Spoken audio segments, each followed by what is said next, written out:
네, 안녕하십니까. 포티투마루의 권혁성 이사입니다.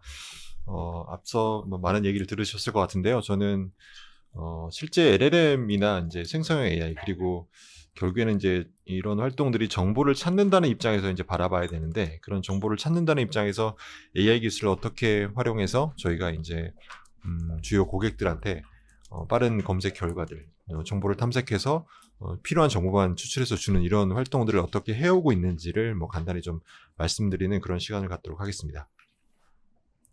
네, 저희 회사의 모토인데요. Answering AI라는 이름을 가지고 사업을 하고 있고요. 서두에 말씀드린 것처럼 AI 기술을 활용해서 정보를 얻어갈 수 있는, Answering을 정보를 얻어갈 수 있는 그런 솔루션들로 구성해서 사업을 벌이고 있고요. 오늘 말씀드릴 주제는 AI 검색을 통한 복잡한 업무 규정 지배 활용법이라는 측면으로 그런 사례들 위주로 좀 말씀을 드려보겠습니다. 말씀에 앞서서 좀 회사를 간단히 좀 소개를 드리고 이제 말씀을 드려보겠습니다. 저희는 생성형 AI 스타트업이고요. AI 기술을 통해 가지고 방대한 데이터 속에서 단 하나의 정답을 제공하기 위해서 노력하고 있고 주로 고객들은 이제 엔터프라이즈 시장에서 저희가 활동을 하고 있습니다. 회사의 멤버들은 포털에서 주로 근무했던 검색 기획자, 검색 개발자분들이 많으시고요. 그러다 보니까 다양한 포맷의 콘텐츠들을 다루고 다양한 포맷의 콘텐츠들을 활용해서 정보를 딜리버리할 수 있는 그런 노하우가 상당히 좀 많이 축적되어 있는 그런 회사다라고 이제 봐주시면 좋을 것 같습니다. 히스토리 몇 가지만 짚어서 말씀드리면은 이제 글로벌하게는 저희가 스쿼드라고 하는 기계독해 경진대회에서 이제 구글 AI 팀하고 공동 1등을 한 적이 있고요. 그다음에 MS에서 이제 주관하시는 생성형 언어이해 경진대회에서 저희가 1등을 하고 있고요. 그리고 테크스타스라고 하는 이제 글로벌 엑셀레이팅 업체에서 저희가 선정이 되어서 투자 유치까지 이루어졌습니다. 그리고 국내 엑셀레이터 같은 경우는 뭐 삼성전자, 현대차, 주요 금융권들 통해서 저희가 엑셀레이팅을 받고 협업을 이제 만들어가고 있고요. 국내에서 이제 작년 같은 경우에는 저희 대표님이 소프트웨어 산업발전 유공자로 선정되셔가지고 네, 국무총리 표창까지 받으셨고 22년도에는 인공지능 산업 대상에서 장관상을 수상한 경력이 있습니다. 저희 주요 솔루션 몇 가지만 짚어드리면 LLM을 활용하는 데 있어가지고 결국에는 앞단에 헐루시네이션 문제를 해치하고 가기 위한 RAG, 이제 렉이라고 많이 부르는데요. 렉 기술을 포함하고 있는 렉42라는 이제 솔루션이 갖추고 있고요. 이 솔루션을 통해서 LLM을 딜리버리하는 데 상당히 좀 유용하게 이미 이제 적용을 이제 하고 있는 그런 솔루션입니다. 앞서서 QA42라고 하는 이제 기계독해 기술을 통한 이제 AI 검색을 할 수 있는 그런 솔루션이 있고요. 그다음에 언어 처리 쪽에서 많이 이제 다루는 이제 챗봇 그리고 검색 이런 솔루션들을 갖추고 있어서 이거는 이제 정보를 탐색하는 기준에서의 여러 가지 다양한 측면에서의 솔루션들을 통해서 고객들을 상대하고 여러 가지 문제들을 해결해가는 그런 스토리를 만들어가고 있습니다. 인증이나 뭐 수상, 특허 관련된 내용이라서요. 간단히 봐주시면 좋을 것 같고요. 넘어가겠습니다. 아까 말씀드렸던 이제 22년도에 저희가 인공지능 산업 대상에서 최고상이 장관상을 수상했던 그런 이제 화면입니다. 최근에는 저희가 이제 투자 상황 같은 경우에는 시리즈 B 투자를 유치를 하고 있고요. U+에서 100억 원을 투자를 해주셨고, 한컴에서 한 40억 정도 투자를 해주시고, 여전히 B 투자는 좀 열려있는 상황이고요. 그 다음에 네이버 클라우드 그리고 한컴하고는 이제 AI 파트너십 체계를 통해가지고 실제, AI 분야에서의 여러 가지 사업들을 만들어가고 같이 형성해 가는데 협업하는 포인트로 만들어가고 있고, U+도 당연히 마찬가지로 같이, 사업들을 좀 같이 많이 준비를 하고 있고 이미 하고 있는 사업들이 있습니다. 그리고 이제 영국 파이낸셜 타임즈에서 선정한 그 아시아 태평양 지역의 고성장 기업이 있는데요. 그 중에서 저희가 22년도, 23년도 연속해서 선정이 됐고, 국내 뭐 AI 관련된 기업 중에서는 1등으로 선정이 됐습니다. 아까 잠깐 뭐 말씀드렸던 사항인데요. 글로벌 기계독해 경진대회에서 저희가 1등을 한 적이 있고요. 그 다음에 마이크로소프트에서 주관하시는 생성형 요약 관련된 분야에서 저희가 리더보드에서 1등을 하고 있습니다. 네, 저희는 이제 유럽 진출을 계속 좀 태핑을 하고 있습니다. 그래서 테크사스 런던에서 엑셀레이팅 받은 이유도 유럽 진출을 위해서 이제 프로그램을 좀 진행을 했었고요. 그다음에 독일 상공회의소에서 수상한 경력도 있고 여러 가지 활동들을 통해서 계속 유럽 시장을 태핑하고 글로벌로 진출하기 위해서 노력을 하고 있습니다. 저희는 이제 여기 보시면은 이제 다양한 업체들의 이제 로고들이 많이 있는데요. 전자통신, 금융 여러 분야가 있는데 저희 솔루션을 통해서 결국에는 많은 업체들이 텍스트를 다루고 있기 때문에 다양한 분야에 적용할 수 있는 일반적인 솔루션으로 플랫폼을 확장하고 있는 그런 상황이고요. 어떤 분야든 텍스트를 다루는 니즈가 있으시다면 저희를 통해서 혁신적인 AI 기술을 적용할 수 있는 그런 기회가 되지 않을까 싶습니다.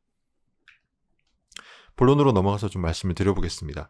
그러니까 타이틀을 이제 미언 서치라고 잡았는데 일반적으로 우리가 생각하는 키워드 검색이 아니라 그 키워드 검색을 넘어서서 어떤 형태로 AI 기술을 활용해서 정보를 찾을 수 있느냐 이런 얘기를 좀 드려보겠습니다. 90년대 말에서 2000년대 초에 한참 유행하던 단어가 있었습니다. 네 글자인데요.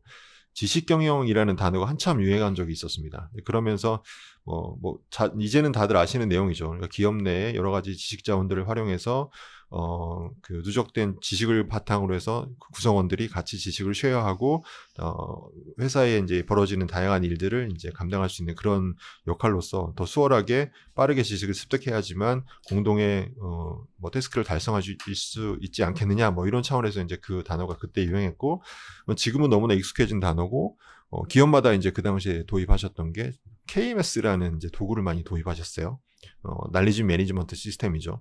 근데 그 도구를 통해서 회사에서 생산되는 많은 지식 자원들이 등록이 되고 검색할 수 있는 그런 시스템으로 이제 정착이 됐는데 이 그래프에서 보신 것처럼 점점점 비정형의 텍스트가 너무 많이 기하급수적으로 늘어나는 겁니다. 그러니까 정형화된 텍스트라면 여러 가지 SQL 문이나 이런 걸 통해서 필요한 정보를 얻을 수 있겠지만 비정형의 텍스트는 문서 단위로 등록이 되기 때문에 뭔가 검색을 했을 때 문서 단위로 검색을 해주게 되고 내가 원하는 정보를 얻으려면 결국에는 문서를 검색한 이후에 하나하나 열어가지고 그 내용들을 다 이렇게 읽어보고 원하는 정보를 다시 한번 습득하는 과정을 거쳐야 되기 때문에 상당히 좀 시간이 많이 들어가는 그런 이제 시스템으로 우리가 이제 점점점 더 어려워지고 있고요. 실제로도 KMS가 아니더라도 네이버나 다음에서 이제 검색을 해보시면은 키워드 검색 이후에 내가 원하는 정보를 얻으려면 다 일일이 읽어봐야지만 정보를 습득할 수 있는 그런 상황이기 때문에 이런 부분을 좀 해지해야 된다, 해결해야 된다라는 측면으로 저희가 사업을 좀 벌리고 있고요. 오른쪽에 있는 내용은 뭐냐면 점점 이 정보를 습득하는 디바이스들, 그러니까 우리가 기존의 PC 화면에서 봤던 그 정보들이 이제는 너무나 익숙한 스마트폰이나 스마트 스피커나 차량에서 인포테인먼트 시스템이나 이런 쪽으로 점점 확대가 되고 있고 거기에서 얻어야 되는 정보들은 되게 단발성이고 단답형이어야지만 습득을 할 수 있기 때문에 문서들을 내보내는 게 아니라 실제 정보의 축약된 정보로 아웃풋이 나가야 되는 그런 상황들이 점점 좀 도래하고 있고 이런 측면에서 이제 AI 기술이 접근해야 되지 않느냐 이렇게 이제 보고 있습니다.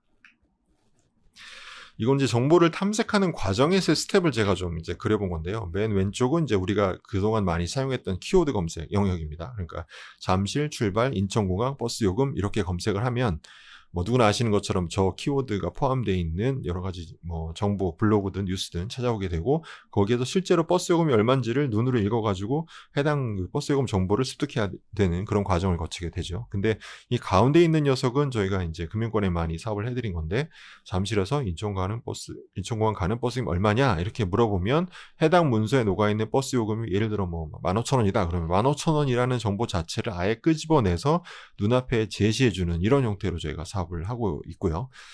맨 오른쪽은 이제 LLM의 출현입니다. 그러니까 잠실에서 인천공항 가는 방법을 알려달라 이렇게 얘기하면 이런 화면이 이제 지금 저희가 확인할 수 있죠. 왼쪽은 챗GPT고 오른쪽은 구글의 바데입니다. 보시면은 빨간색으로 제가 밑줄을 그어놨는데 챗GPT 같은 경우에는 2호선이 노란색이다. 신림역에서 1호선으로 환승을 해라. 그리고 1호선을 타고 김포공항역에 가라. 누구나 아시는 것처럼 다 트레인 정보인 거죠. 오른쪽 바드도 마찬가지입니다. 그러니까 많이들 들어보신 것처럼 그 할루시네이션 문제는 항상 상존하기 때문에 이 문제는 이제 LLM의 특성이고 지금 현재 기술로는 이제 해결하기는 불가능한 그런 기술이고요. 그래서 이런 부분들이 팩트에 기반해서 정보가 나가지 않는 부분을 커버하려면 이 앞에서 이렇게 단계적으로 표현했던 첫 번째 기술이나 두 번째 기술도 같이 엔지니어링으로 잘 커버해서 모든 이제 정보를 검색하는 시스템으로 갖춰야지만 할루시네이션 문제를 해지하면서 갈 수 있다라는 게 이제 저희의 생각이고 이 두 가지를 같이 접목해서 저희 솔루션도 그런 문제를 해결하기 위한 그 엔지니어링 구성으로 갖추고 있습니다. 그럼 하나씩 기술을 조금 짚어드리면서 사례를 마지막에 좀 설명을 좀 드리겠습니다. 이거는 이제 기계독해라는 기술이고요. 비정형의 텍스트가 이렇게 주어졌을 때 질문이 들어오면 그 질문에 대해서 비정형의 텍스트에서 어떤 부분이 정답이냐, 그러니까 그 정답에 해당하는 시작점과 끝점을 추론해 줍니다. 그러니까 생성형은 생성형은 질문이 들어왔을 때 문장을 계속 만들어내는, 그러니까 추론을 통해 가지고 그 다음 단어가 무엇이고 그 다음에 문장이 뭔지를 계속 만들어내는 형태의 그 추론 결과를 뱉어주는데, 이 기계독해 모델은 질문이 들어왔을 때 주어진 그 문단 내에서, 주어진 문서 내에서 저 질문에 대해서 어느 부분에서 시작해서 어느 부분까지가 답인 것 같아 라고 이렇게 추론값으로 뱉어줍니다. 그러니까 시작점과 끝점을 뱉어주는 거죠. 그러니까 이 정해진 문서에서 추론하기 때문에 할루시네이션 문제는 당연히 없고, 팩트에 기반해서 정답을 딱 찍어주는 이런 이제 기술이고요. 뭐 LLM하고 차이는 아까 기술적으로는 그러하지만 결국에는 LLM은 되게 커버리지가 넓게 답을 구할 수 있지만 이 녀석은 되게 정확한 답만 찍어주기 때문에 질문에 대한 커버할 수 있는 커버리지가 좀 낮은 편이긴 합니다. 근데 이 녀석을 제대로 쓰려면 갖고 있는 문서가 워낙에 많기 때문에 이 기술만으로 상용화는 불가능하고, 이런 형태로 프로세스를 잡아서 적용을 해야 됩니다. 그러니까 질문이 들어왔을 때 그 질문에 대해서 어떤 문서가 적절한지를 기계적으로 가져오고 그 문서를 모델에 던지면서 질문에 해당하는 답을 찍어주는 이런 두 단계를 거쳐서 저희가 상용화를 하고 있고요. 왜냐하면 고객들은 문서를 같이 주면서 정보를 찾는 게 아니라 보통 갖고 있는 질문만 던지고 그 질문에 해당하는 정보를 얻기를 원하기 때문에 문서를 찾아오는 역할도 솔루션 내에서 이 기계적으로 잘 처리해 줘야지만 상용화가 가능하다는 거죠. 그래서 보시는 것처럼 자연어가 들어오면은 질문에 대해서 검색 엔진이 적절한, 저희는 이제 패세지라고 표현하는데 패세지를 찾고 MRC 모델에 던져서 답을 찍어주는 이런 구조로 세팅이 되는데, 이슈는 이 검색 엔진이 기존에 우리가 많이 사용하던 그런 키워드 검색 엔진을 쓰면은 상당히 좀 어렵습니다. 왜냐하면 이 앞에 예제도 보시는 것처럼 질문이 구어체로 돼 있거든요. 그러니까 세종대왕이 한글을 언제 만들었는지 아니? 라는 질문을 했을 때 보통의 키워드 검색에 이걸 다 형태 소모성으로 한 다음에 그 키워드들이 다 포함되어 있는 문서를 찾게 되는데, 이 구어체로 했을 때는 문어체로 되어 있는 문서에 그 단어가 속하지 않는 단어들이 들어오기 때문에 이 문어체로 되어 있는 문서를 찾기가 되게 어렵습니다. 그래서 이걸 단순히 키워드 검색을 쓰는 게 아니라 시멘틱한 처리, 뭐 간단하게 개념적으로 표현하긴 했지만 결국에는 딥러닝 검색, AI 기반에 해당하는 검색을 통해서 이게 적절한 그 구어체로 질문을 해도 모노체로 되어 있는 문서를 잘 찾고 그 다음에 패세지를 가져온 다음에 MRC 모델을 통해서 답을 찍어주는 이런 2차적인 구조로 동작을 하게 돼 있습니다. 이 내용은 결국에는 지금 LLM도 똑같습니다. 이제 LLM도 우리가 챗GPT에 질문을 할 때 질문을 그냥 던지면 답을 주지만 API를 활용하면 LLM의 질문과 같이 문서를 같이 주면은 문서에 있는 내용에 국한해서 답을 만들어 주잖아요. 그 역할을 하는 것이 이제 RAG, 래그라는 표현으로 지금 많이 용어를 쓰고 있는데, 저희 래그 구성은 뭐 간단하게는 이렇게 되어 있습니다. 질문이 들어왔을 때 그 질문에 대해서 저희가 이제 패세지를 적절히 찾아주고 패세지 안에서도 더 중심이 되는 문장만 좀 걸러서 프롬프팅을 한 다음에 LLM 모델에 던져서 LLM이 답을 줄 수 있는 이런 이제 전체적인 플로우를 따라서 저희 래그 구성이 되어 있고요. 이걸 통해서 LLM을 활용해서 이제 실제 산업에 적용할 수 있는 그런 구조를 세팅해 드릴 수가 있습니다. 그리고 이제 갖고 계신 문서 중에 중요한 이제 내용들이 대부분 포함하고 있는 것이 이제 표 형태인 거죠. 표 같은 경우는 LLM에서 이제 완벽하게 처리하거나 이런 데는 아직은 기술이 좀 덜 올라왔기 때문에 이거는 이런 식으로 쓸 수 있습니다. 그러니까 질문이 들어왔을 때 MRC 기술을 활용해가지고 그 질문에 대해서 적절한 부분을 셀 아니면 행 같은데 마킹을 아예 이렇게 해주는 거죠. 이 보시는 것처럼 깁스치료 보험료가 얼마냐라고 물어봤을 때 보험료 지급 기준표에서 깁스치료 관련된 내용이 지급 금액이 5만 원이다 그러면 5만 원에 해당하는 부분을 이렇게 딱 노란색으로 마킹해가지고 정보를 제시해 줄 수 있는 이런 솔루션을 보유하고 있고 실제 적용을 해드리고 있고요. 이따 이제 적용 사례는 설명을 좀 드리겠습니다. 그럼 이제 이런 AI 솔루션을 적용하는 데 있어가지고 절차들이 좀 필요한데요. 이거보다는 이 다음 페이지를 먼저 설명드릴게요. MRC 기술에 대해서 이제 예제에 대한 건데, 이게 왼쪽은 이제 구글 검색에서 영문 버전으로 구글 검색을 바꾸셔가지고 질문을 해봅니다. How old is Tom Hanks? 그러니까 톰 행크스의 나이가 얼마나 되냐라는 질문을 던져보면 일반적인 키워드 검색을 하는 게 아니라 저 질문에 대해서 답을 저렇게 아예 찍어줍니다. age 66이라고 저 부분에 볼드 처리가 돼 있잖아요. 실제로 답 자체를 MRC 모델이 뽑아가지고 제시해주는 저런 형태로 이제 구성이 돼 있어요. 근데 오른쪽에 이제 우리나라 그 국문으로 돼 있는 거를 검색해보면 제대로 찾아주지는 못합니다. 왼쪽에 영문 형태로 돼 있지는 않아요. 왜냐하면 MRC 모델이 이제 적용이 안 돼 있는 거죠. 아마 뭐 여러 가지 ROI나 뭐 비용들을 따져가지고 구글에서 이제 적용을 좀 순차적으로 하고 계신 것 같긴 한데, 어쨌거나 MRC 기술이 멀리 있지 않고 이렇게 실제 구글 검색에도 적용이 돼 있다. 뭐 이런 예제로 간단히 하나 좀 보여드리고요. 이런 것들을 실제 기업에 적용을 하려면 이런 절차를 거칩니다. 그러니까 MRC 모델이나 뭐 LLM이나 마찬가지인데 기술을 쓰기 위해서는 단순히 파일 형태의 그 문서들을 가지고 바로 적용하기는 좀 한계가 있습니다. 그래서 그 파일 형태나 다양한 포맷으로 되어 있는 문서들을 구조화해서, 그러니까 구조화한다는 얘기는 인공지능 모델이 이해할 수 있는 형태의 포맷으로, 일정한 포맷으로 만들고 그 포맷들을 가지고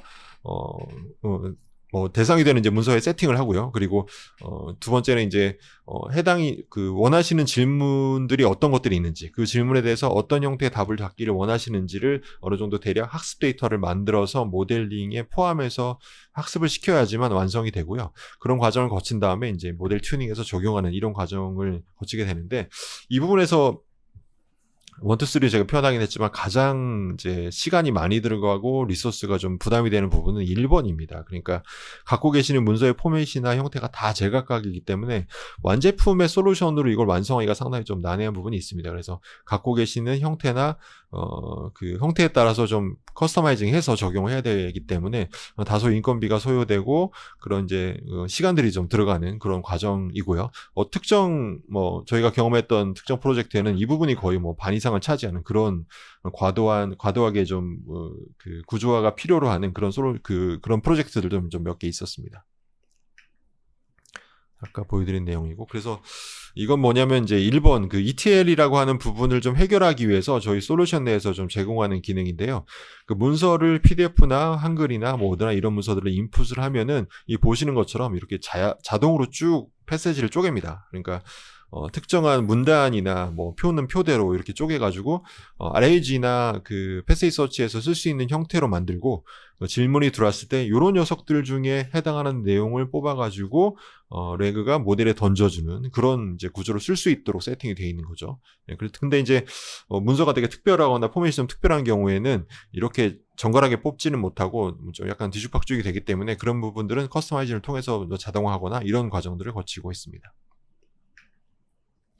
이건 예시 화면인데요. 신한 라이프에 저희가 이제 적용해드린 예시 화면이고, 여기 왼쪽에 보시면은 자산 관리 수수료를 누가 내냐라는 질문을 했을 때 오른쪽에 MRC 결과를 보시면 수수료 징수와 관련된 내용을 이제 레그가 찾아온 부분이고요. 그 찾아온 다음에 해당하는 답이 사용자라고 하는 저 세 글자가 답이기 때문에 시작점과 끝점을 그 MRC 모델이 딱 이렇게 마킹해서 주는 형태로 결과를 확인할 수가 있습니다. 그래서 요거는 보험사 내에서의 직원분들, 상담사분들, 보험 설계사분들이 바로바로 보면서 응대할 수 있는 구조로 내부의 KMS 검색에 적용을 하고 있습니다. 그리고 위에 있는 LLM 결과는 똑같습니다. 그러니까 찾아온 수수료 징수 부분에 대해서 LLM에 던지면 LLM 결과가 LLM이 저렇게 이제 문장으로 해서 답을 만들어줄 수 있는 그런 구조로 세팅을 할 수가 있기 때문에 저런 예시도 저렇게 한번 제가 넣어봤습니다. 그럼 이제 케이스를 좀 말씀드려 볼게요. 요건 자기가 작년 연말에 이제 그 POC로 수행했던 이제 프로젝트이고요. 서울보증보험의 프로젝트였습니다. 서울보증은 잘 아시는 것처럼 보증보험서를 떼어주는 이제 기업이고, 각 지사가 되게 많이 있어요. 근데 각 지사마다 이제 여러 가지 보증보험 업무를 다양한 케이스의 프로젝트나 다양한 이제 업무에서 이제 발행을 해주셔야 되는데, 그 담당하시는 분들이 매번 이제 루틴하게 돌아가는 일들이야 그냥 처리하지만 이제 가끔 이제 규정을 확인해야 되거나 뭔가 전문적인 지식이 필요할 경우에는 본사 직원을 통해 가지고 업무를 보시게 되죠. 근데 이런 부분을 지식을 검색하는 데 있어서 뭔가 도움이 되는 툴이 있다면 그런 리소스를 많이 이제 세이브하고 줄일 수가 있기 때문에 그런 도구로서의 이제 본사 사업을 준비하는 과정에서 POC를 수행했고요. 간단하게 보시면은 갖고 계시는 한글 문서, HWP 문서에 대해서 RAG가 해당하는 내용을 잘 찾아주고 그걸 통해서 저희 아까 설명드린 QA42나 LLM42, 저희 갖고 있는 이제 LLM 모델을 통해서 질문에 대해서 답을 만들어서 볼 수 있는 그런 화면을 이제 제공을 하고 이런 이제 결과들을 통해서 이제 보증보험 업무를 하시는 데 있어서 실제적으로 지식을 활용해서 업무를 이제 수행하시는 그런 형태로 POC를 수행했고요. 올해는 이제 본사업을 좀 준비를 하고 있습니다. 그 다음은 신한 라이프입니다. 아까 설명드린 것처럼 이제 여기는 보험 약관하고 판매 예규 데이터들이 좀 있으시고요. 그 데이터들을 통해서 저희 QA42가 질문이 들어왔을 때 답을 찍어주는 이런 구조로 쓰고 계시고 보험 설계사분들, 상담사분들, 그리고 내부 직원분들이 약관을 바로바로 확인하면서 응대할 수 있도록 이렇게 보여드렸습니다. 근데 유용한 점이 뭐냐면 약관이 같은 보험 상품이라 하더라도 그 판매 연도에 따라서 매번 달라진다고 합니다. 그래서 그 약관의 내용이 매번 달라지는 거를 자주자주 확인하고 매번 체크하면서 이제 업무를 하셔야 되기 때문에 이런 툴이 상당히 좀 유용한 편이고요. 실제적으로 이 화면은 제가 흐릿하게 좀 표현하긴 했지만 그 안에서는 그런 연도라던가 보험 약관의 그런 여러 가지 기초적인 메타 정보들을 필터링하거나 조건들을 통해서 이제 확인할 수 있는 그런 부가적인 기능까지 같이 제공을 하고 있습니다. 다음은 하나카드입니다. 하나카드도 상담사들이 쓰는 이제 업무지식 KMS가 따로 있으시고요. 그 안에서 문서가 한 30-40만 건 정도 되는데 다양한 문서들이 너무나 많기 때문에 그 질문에 대해서 키워드 검색만으로는 이제 커버하기가 힘드시죠. 그래서 자연어 검색을 통해서 정보를 확인하고 실제 고객을 상담할 수 있는 그런 구조로 되어 있고요. 좀 더 특징은 뭐냐면 고객 상담 어시스턴트라는 게 이제 툴이 있는데 그 안에서 고객하고의 대화가 계속 이렇게 챗봇 형태로 이렇게 대화들이 계속 STT가 이렇게 쭉 텍스트가 떨어지게 되고요. 그 들어온 텍스트 중에 모르는 질문이 있을 경우에는 그 텍스트를 더블 클릭하면 저희 엔진을 호출해가지고 원하는 정보를 바로 확인하면서 고객 상담을 진행할 수 있는 이런 구조로 세팅이 되어 있습니다. 다음은 신한카드 사례이고요. 신한카드도 비슷합니다. 여기도 카드 내에서 쓰시는 여러 가지 정보들에 대해서 KMS2를 통해서 응대할 수 있는 그런 구조로 세팅이 되어 있고요. 하나 특징은 여기는 이제 계속 제가 말씀드린 게 정보를 이렇게 추출하는 그런 과정이 고되고 힘들다는 이제 말씀을 드렸는데 왼쪽을 보시면 여기는 먼저 그 상담 지식관리 시스템 KMS를 교체하셨어요. 근데 그 교체하신 KMS에 문서를 작성할 수 있는 툴을 이제 같이 툴이 들어가 있는 KMS의 기능이 있는데 그 기능을 통해서 이제 문서를 작성하면 이미 구조화가 되어 있는 형태로 작성을 하게 되고 이미 구조화가 되어 있다면 저희 솔루션들을 쓰는 데 있어서 바로바로 그 데이터 ETL의 그 절차 없이 바로바로 연동해서 이제 붙여서 쓸 수 있기 때문에 앞단에 이제 데이터 작업을 상당히 좀 시간을 줄여서 바로 이제 사업을 하는데 크게 무리 없이 진행했던 그런 사업이었습니다. 네, 설명은 여기까지고요. 추가적인 질문이나 여러 가지 궁금한 점이 있으시면 밑에 있는 메일 주소로 연락을 주시면 저희가 친절히 응대를 해드리도록 하겠습니다. 네, 이상입니다.